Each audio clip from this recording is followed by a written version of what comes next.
The internet has always had one very specific hobby: tricking us. Not gently, not subtly, but confidently, with graphics. From chain emails promising imminent doom to clickbait farms screaming about secrets doctors don't want you to know, to pixelated monkeys selling for the price of a house. The internet has spent decades testing just how gullible we are. And the uncomfortable answer? Pretty gullible. Today, we're walking through the history of internet hoaxes and scams. Not just to laugh at them, although we totally will, but to understand why they worked, how platforms helped them spread, and what they reveal about human psychology. Because technology changes, but the scams don't. Alright, let's start at the beginning. Before social media, before influencers, and before algorithms learned your sleep schedule, there were chain emails. If you were online in the late 1990s or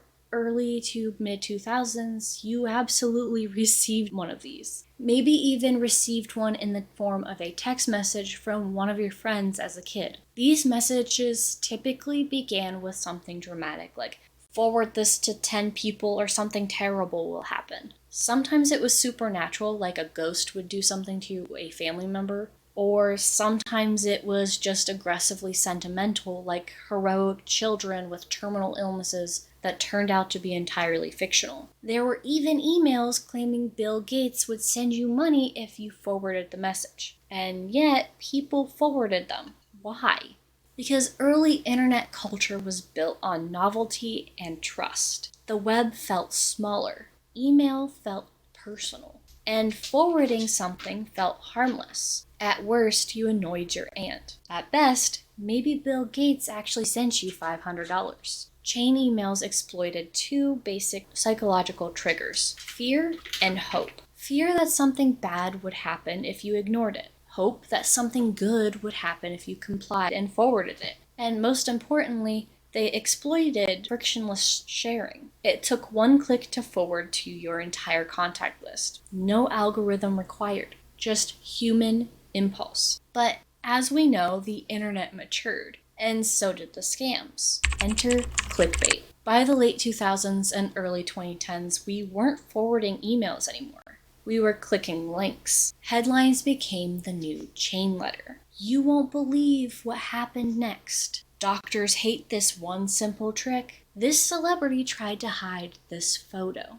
Clickbait farms didn't need you to believe something deeply. They just needed you to click. Outrage, curiosity, and confusion became currency. Now the use of these kind of titles isn't new. Newspapers and magazines have been doing this since the dawn of time. But what made this different are what are called content farms. Content farms are companies that create content with the sheer motive of creating as much traffic to their stuff as possible, often going for a quantity over quality approach. Entire networks of content farms were built around exploiting platform algorithms that rewarded engagement above all else. If it made you angry, it spread. If it made you curious, it spread. If it made you scared, it spread even faster. The psychology here is pretty simple. Humans are wired to resolve uncertainty. If you see a headline that withholds key information, your brain wants closure. It wants to complete the story.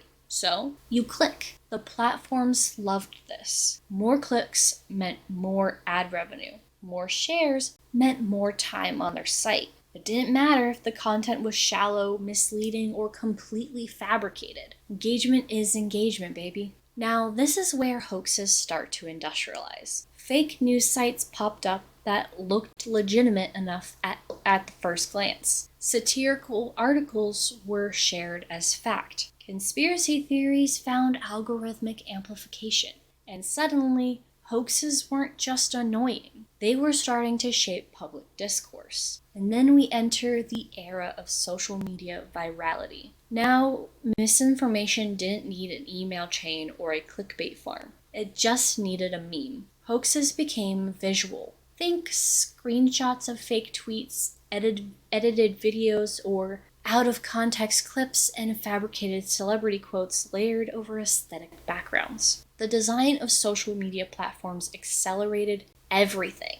We have retweet buttons, share buttons, duets, reposts. The barrier between seeing this information and spreading it to everyone you know collapsed entirely, making it easier than ever to spread around the world in a matter of minutes, or more realistically, seconds. And then, of course, we get to one of the most fascinating chapters in internet scam history, NFT hype. Now, I want to be careful here because not everyone involved in NFTs was running a scam. But the hype cycle around them, that was textbook. Out of nowhere, pixel art was selling for millions of dollars. Profile pictures became investment vehicles, and everyone was explaining blockchain at dinner parties like they had personally invented it. The pitch was intoxicating with ideas of digital ownership, financial revolution, and being early adopter. If you don't get in now,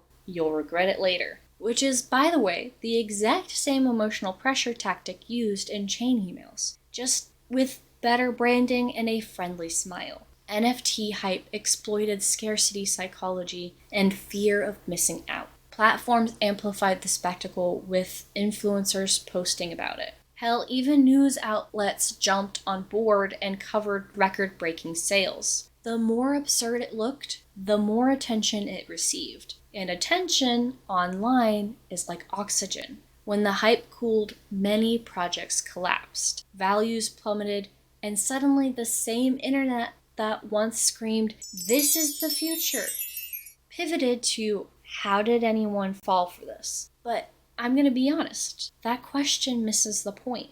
We fall for these things because they are designed to be fallen for. Every era of the internet hoaxes reflects the structure of the platform that hosts them. Chain emails thrived in a world of personal inboxes and easy forwarding. Clickbait thrived in an ad-driven economy that rewarded clicks. Meme misinformation thrives in fast scrolling, low-context feeds. NFT hype thrived in influencer culture and algorithmic spectacle. Scams evolve alongside platform design, and underneath all of it is the same human software we have always had. Scams and hoaxes are deeply old. Hell, in the 1880s, a man by the name of George C. Parker sold the Brooklyn Bridge. Yeah, the giant bridge in New York. He convinced people that he personally owned the Brooklyn Bridge, and if they wanted to own it, they could buy it from him at a modest price of $50,000.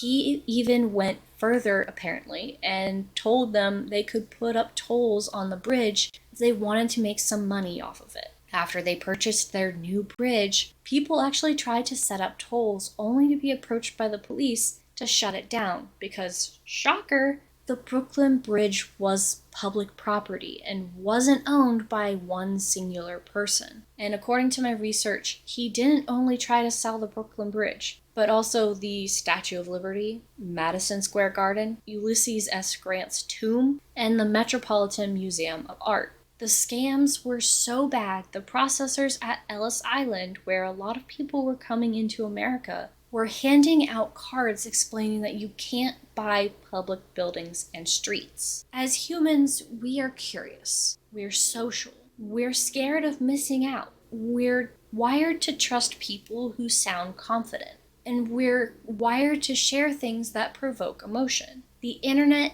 didn't invent hoaxes, but it sure did industrialize them. What makes this history fascinating is not that people were tricked. It's how predictably we are tricked, over and over and over again, just in new formats. The lesson here is not never trust anything online. That's not realistic. The lesson is understanding the mechanics. If something pressures you with urgency, it's probably exploiting fear. If something promises effortless reward, it's probably exploiting hope. And if something makes you furious in 3 seconds, it's probably engineered for engagement. The technology may change, but the psychology doesn't. So from chain emails to clickbait farms begging for clicks to NFT hype promising digital gold, the internet has always been running the same experiment. How fast can we make something spread? And how many people will share it before they stop to think? The answer, historically, is very fast and quite a lot. And that, in its own chaotic way, is part of the internet's cultural history. Not just what we built, but what we believed. Thank you so much for joining me for this video. If you liked this video, hit that like button and subscribe. Each like and subscribe equals a head scratch and a belly rub from my dog, Miss Bernie. She loves head scratches and belly rubs, so you better get clicking. Also, make sure to drop your thoughts down below in the comments. You guys always have the best thoughts and come up with things that I didn't even think of. Thanks again for watching, and I'll catch you in the next one. Bye!